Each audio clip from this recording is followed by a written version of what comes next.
For the past 4 months, Peter Bruff and Archie Andrews have been circling the globe in an attempt to improve Master Andrews' knowledge of geography before his next course of education starts on Wednesday, the 25th of September.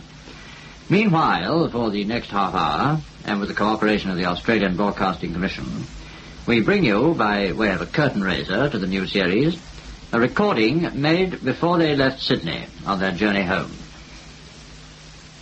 Ladies and gentlemen, Archie in Australia.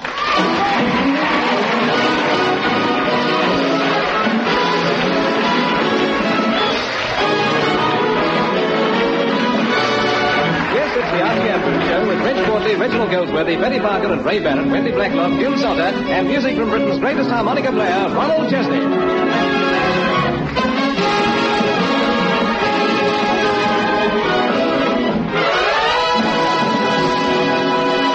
And now, for the last time in this series, we want you to meet the star of the show, Archie Andrews.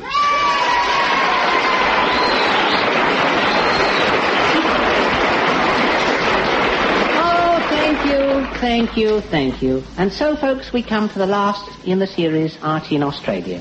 This program is being taken by the BBC. Yes, the BBC have advised us that they want people in England to hear this show. So we've asked the actors to speak up very loud. We're sure that Archie's countless friends would like to know what sort of life Archie and Bruff are living in Australia. Most people, knowing our peace-loving heroes, imagine that you could go to their house any time, open the door, and hear...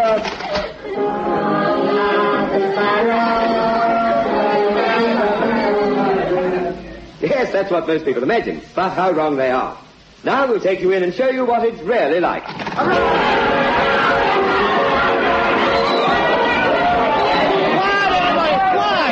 I say, do mind steady on. This is all rather infantile. After all, it's not cricket. Well, leave it to me, Bruff. I'll speak to my friends in their own language. Shut up, you lot!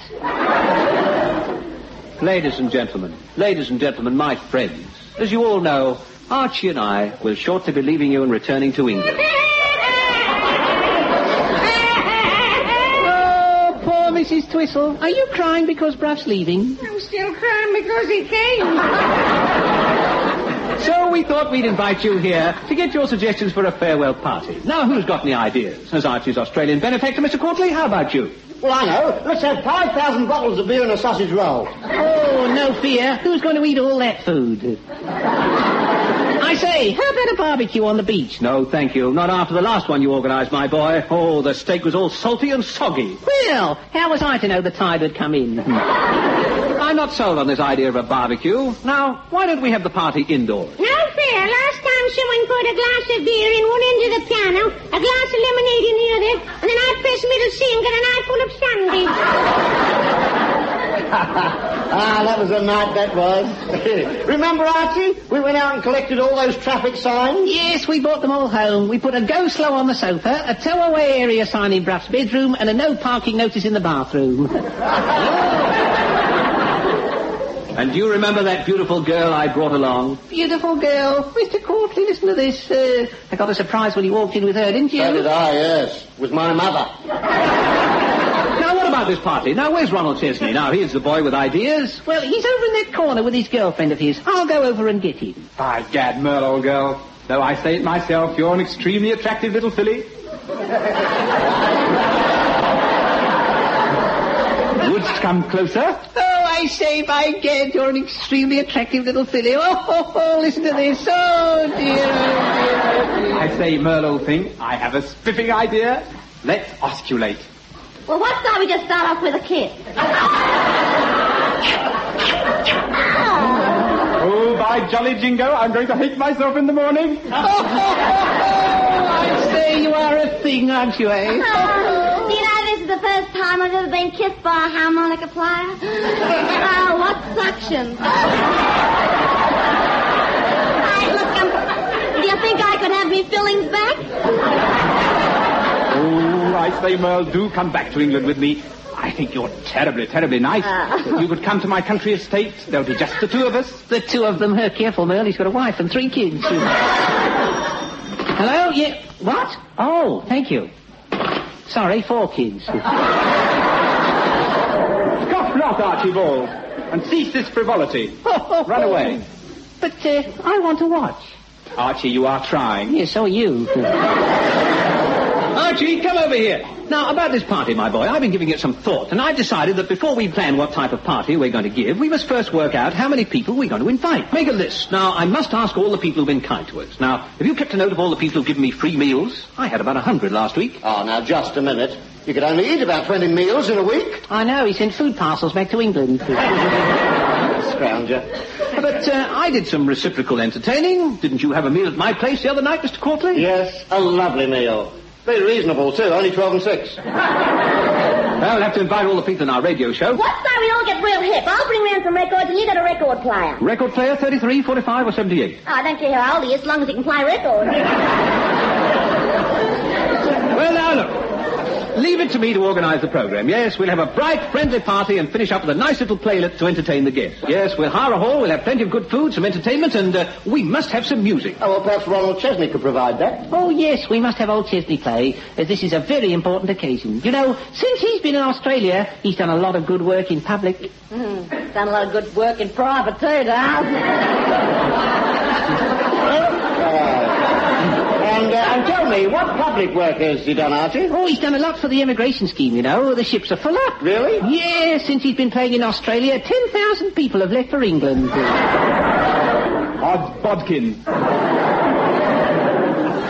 Be quiet, Archie, while I practice my number for the party. Oh, Odds Bodkins, did you catch that? Oh, it's an Australian number, isn't it? It certainly is. It's a number that everybody knows very well here. It's called the Road to Gundagai. Oh.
Boy, I think everything's organised for the party. Yes, I think so, Bruff. Doesn't the hall look nice? The guests will be here soon now. Hiya, Spot. What's your pleasure? Greyhounds and girls. What's yours? Well, now, what do you think of our dance hall? How about these decorations? Yeah, I like the balloons. Unusual, aren't they? Yes, they're all in different shapes like Walt Disney's characters. These are some Donald Ducks. Those up there are Mickey Mouses. And that one's Pluto the dog. Oh, and what's this one? Clara the cat. Oh, sorry. It's me rubber glove. Oh, look, forgive me. I'm so confused today. Oh, look, you know I'm in charge of this hall. Yes? Well, look, yesterday I slipped up and made a double booking. Oh. I had a wedding party taking place one end of the hall and a union meeting at the other. Oh, sounds a bit of a mess up. Oh, it was. The preacher said, does anyone know why this wedding shouldn't take place? And the union leader put it to the vote and the bridegroom was blackballed. I say, what a she muzzle, eh? Oh, look, you've never seen anything like it. Just as the man said he'll give the bride away, a delegate got up and said 50,000 men at the coal field. And how did it all end? 2 shop stewards went off on a honeymoon, the bride went on strike for shorter hours. Well, look, you'll have to excuse me. I'm not going to get changed now at the party. Oh, Mrs. Twistle, well, you enjoying yourself? Had anything to eat yet? Oh, yes, I have, yes. I've just been having a bash at the Savory's. I've been eating those little brown raisins on sticks. Little brown raisins on They were matches. No wonder I got heartburn when I rumbled. Hello, Archie. Hello, Mr. Bruff. Hello, Mr. Courtley. You like the food here, Archie? Oh, it's wonderful. Yes, especially the meat. Yesterday I had a steak that was so big and fresh, I had to hold it down. Why? Well, if a cow walked by, it would have chased it. Now, Mrs. Twistle, my dear, can I help you to some fruit? Would you like a pineapple? No, pineapples make me pine. Well, have some melon. No, melons make me melancholy. Have some passion fruit. You old rascal, you. Here I am, late again. Oh, hello, Mr. Goldsworthy. Here, I've been having fun. I'll get that right in a minute. Let's do it again. Yeah. Hello, Mr. Goldsworthy. It's been fun having you in our radio show. Well, he got it right that time. Mr. Goldsworthy, you've worked a lot with English artists, haven't you? Yes, that's right. I used to be in a show with Dick Bentley. Oh, a great guy. We were very proud of the fact that he was born in Sydney. I thought he was born in the bush. Well, that's right. When he was born, Sydney was all bush. Oh, is he really that old? Well, he's getting on. I'll never forget the first time we met. I had to go round to his house to see him. I knocked on the door. A little grey-haired, wizened old man came tottering down the stairs. And I said, I want to see Dick Bentley. And the old man turned round and called out, Dad, you're wanted. All right, Reg, well, the bar's over there, and I'm sure you must be thirsty. Oh, hello, Wendy. Wendy, really, you might have washed for the party. My goodness me.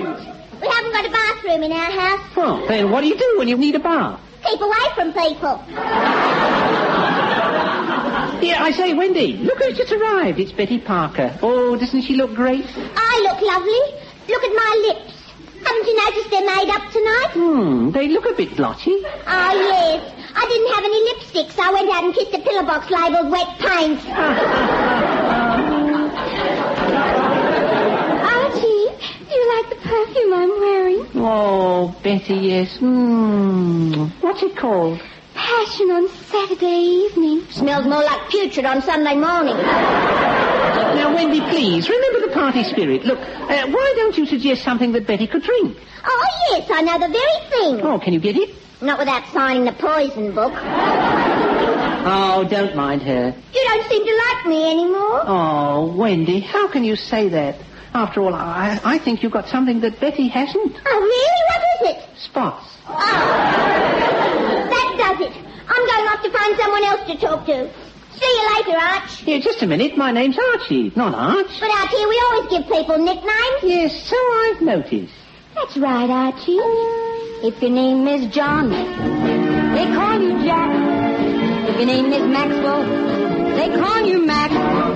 If your name is James, they call you Jim. And if you are all skin and bone, they call you Slim. Oh, come on, Betty. Tell us some more about these nicknames. If your name is William, they call you Bill. If your name is Philip, they call you Phil. If your name is Martin, they call you Mark. If they don't know your name, they call you Sport. Here, let me think about nicknames. Oh, be quiet. Betty's doing all right. My name is Betty. They call me Bet. And little Archie, well, you're my pet. My name is Wendy. They call me Wen. Then tell me when will you come to my den? And I got a good one. Listen to this. All right. Your name is Hubert Cecil Vaughan. Then they call you a real raw prawn. Your name is Albert. They call you Al. They don't know your name. They call you Pal. A wise man once said, what's in a name? A rose is a rose is a rose. You're born with a name that Mama arranged, but when you grow up, it is changed. A little name, name. If your name is Murphy, they call you Spud. If you don't behave, your name is Mutt. If you go for Frankie, then you're a fan. And if you dig that crazy jive, they call you man. Oh, come on, fellas. Don't stand there. Come on, Ray. Join in. The name is Raymond, they call me Ray. I'm hot stuff. They call me all day. My name is June. They call me June. I'll have to get a nickname soon. Ruff's name is Peter. Let's call him Pete. If you don't behave, I'll spank your seat. Come on, let's do what we always do. A nickname we will find for you. If your name is William, they call you Bill. If your name is Philip, they call you Bill. If your name is Albert, they call you Al. If you don't know your name, they call you Pal.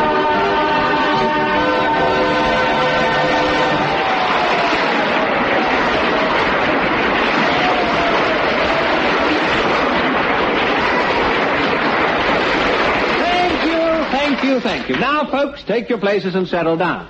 For we come to the high spot of the evening's entertainment. A little story which is based on a true episode in Australian history called the Eureka Stockade.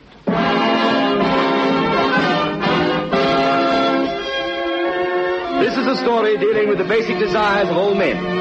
Yes, it tells of the one thing that each man craves for throughout his life. I refer to gold. Could have fooled me. The action takes place on the goldfields of Ballarat in the year 1850. This was the time when early settlers came to this great continent. Yes, strong, husky men poured in the country. They received a great welcome. The women in the country loved being poured. It concerns the struggle of the gold miners to preserve their rights against the tyranny of the army. When the trouble came, I organized the restless miners. Yes, I knew all about dealing with miners whose passions were aroused. My mother was a barmaid at Broken Hill. I looked for gold with my partner, Digger Brown. But as soon as we discovered any gold, it was stolen from us by the soldiers, and they were encouraged by their captain. I'm the captain of the Eureka Stockade. I'm in charge of the local corps. But I take all the miners' gold. I'm a disgrace to the regiment. Yes, I'm rotten to the core.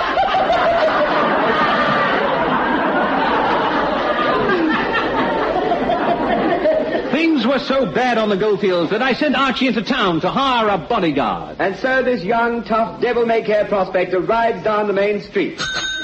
Look! No hands.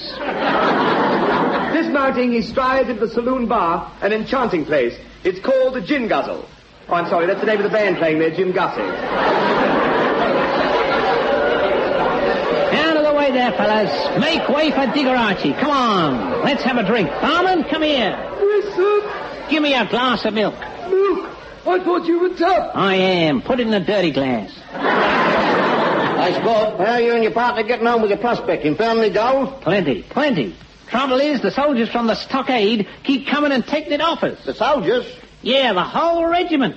They drink so much, they get high, and then they start looting. Oh, I see. A high-polluting regiment. Oh, why are you in town? I want a bodyguard. Oh, my sister wears one of them. No. I want a bodyguard to stop the soldiers pinching. Yeah, that's the same reason my sister wears one. Now, don't muck about. My partner and I must have someone to help us protect our gold. Aren't you strong enough yourselves? No, though mind you, we did try building ourselves up. Every morning for the last 2 years, we've been going out in the backyard and digging a hole. Have you got strong muscles? No. Have you got powerful biceps? No. Well, what have you got? A hole in the backyard 2 miles deep. But will you come and help us? Of course, I'm handy with a gun. I worked for the police protecting the bank from robbers. Did very well. 5 years, not one bank was stolen. Huh. You sound just the man that we need out of the goldfields. Have you got a gun? Yes, a 2-barrel shotgun. I'll drink 2 barrels and I'll have a shot at anything. Well, come on. Let's get mounted.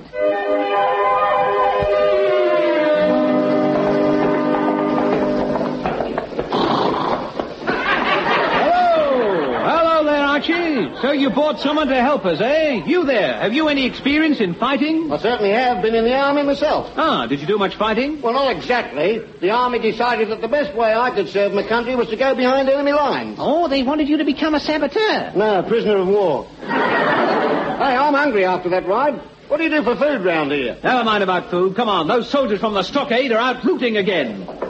Archie, Mr. Courtly, you've arrived just in time. Here comes another soldier, come to steal our gold. Oh, I think he's in the cavalry. He's got a plume in his hat. It's in the household cavalry. Are you sure? Yeah, that's not a plume in his hat, it's a feather duster. Hey, you there! I come for your gold. You can't scare me. I'll never tell you where the gold is. Never. All right, then. It's in the cupboard. Now, let's Let's have your other valuables. Hand them over. I want everything. Everything. What are you trying to hide under that blanket? It's only a picture of Captain Cook. It's of great sentimental value. What's sentimental about it? It's printed on a £5 note. Here is it. Right. That's the lot. So long, suckers. This is the last time those wicked soldiers take anything off us. There's only one thing to do. I'm going to round up all the miners, organize them, and march on the stockade. And within a few hours, we'd rounded up enough men to march on the stockade. We led the way. The angry miners were behind us, murmuring their dissent. Their dissent, their dissent, their dissent. Quiet, men, quiet. This stockade looks impregnable. Don't worry. I've got something in case we have to fight. What is it? A white flag. Look, the commander of the fort is waving a white flag as well. Dear, how embarrassing. His flag is so much whiter than mine. Here, wait a minute. His white flag's disappeared. But where's it gone? He's tucked it in his trousers. It wasn't a white flag at all. He's still dressing. He's coming out. Give us our gold back. Give us back our gold. Give it back. Stop it. You're too late. Go on, disperse. Shoot. We're not going till we get our gold. Come on, men. Let's attack the stockade. You can't frighten me. No, you can't frighten me. I've won many awards for bravery. Come closer and have a good look at me. There. What do you think of the way I've been decorated? Oh, wonderful. Never seen anything like it. But surely you've seen a soldier with ribbons before? Yeah, but not in his hair. And look! No, please, pay attention.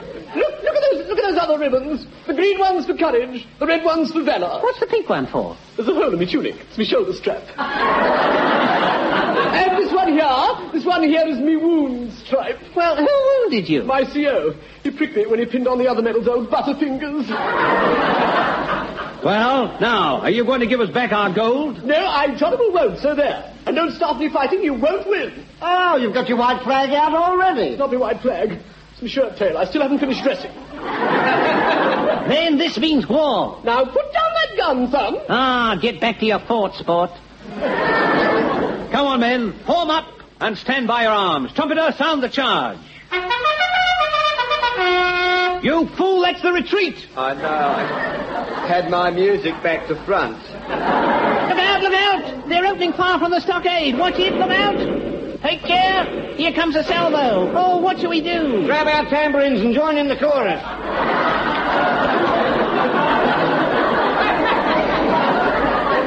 Come on, men. We'll show them we're not beaten yet. Fix bayonets and charge. That'll surprise them. Surprise them? Whoops! Ooh, I'm surprised myself. I put my bayonet on the wrong end of the rifle.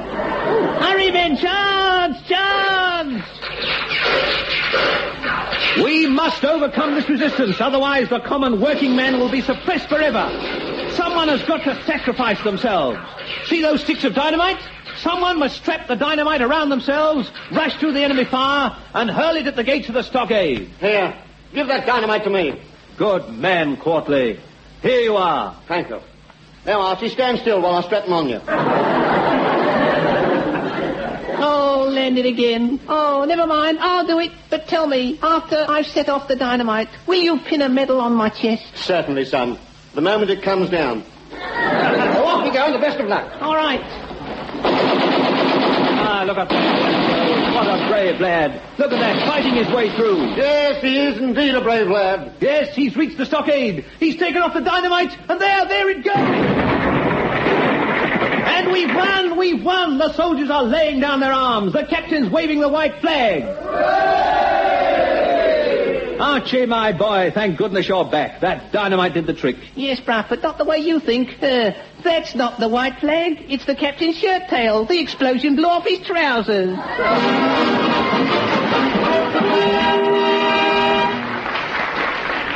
Well, my friend, that's the end of the sketch. Peter, I've been looking for you everywhere. Well, what is it, Ronnie? Look, our guest of honor has arrived. Oh, yes, look, here he is, Sir Donald Bradman.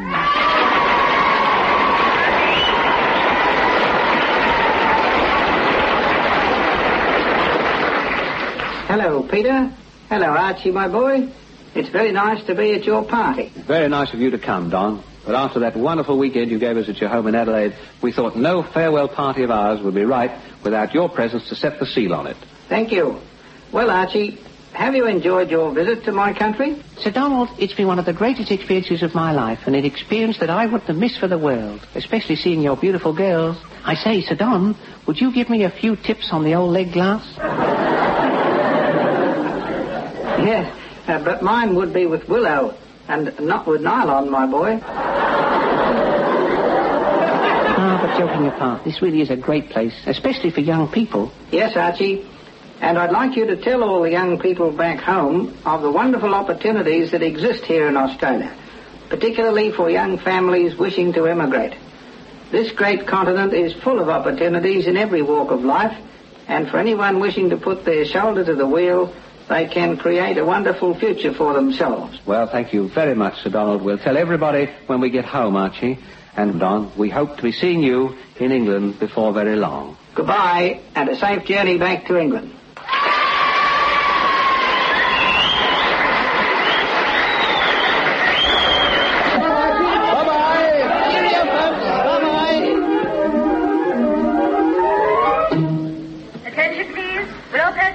On the Britannia flight to London, kindly say goodbye to their friends and proceed to board the aircraft. Thank you.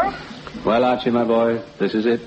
Soon be back in England, old son. Yes, it's been a wonderful experience coming to Australia. This great country, bruv. And I do want to thank everyone for being so nice and friendly to us. Yes, how kind they are, Archie. How they try and help you the moment you arrive. Yeah, that's true, bruv.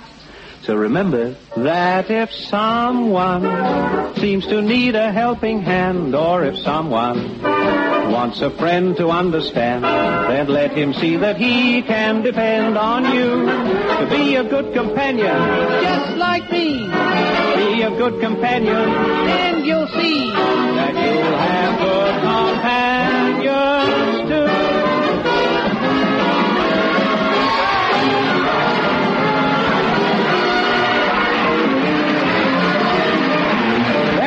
Archie in Australia with Reg Quartley, Ray Barrett and Betty Parker, June Salter, Wendy Blacklock, Reginald Goldsworthy, our stars Ronald Chesney, Peter Bruff and Archie Andrews, who appeared by arrangement with David N. Martin. Your announcer was Jim Dibble. Jim Gussie's augmented ABC dance band was led by Ellis Whalen, script by Ronnie Wolf and Hugh Stuckey, production Harry Pringle.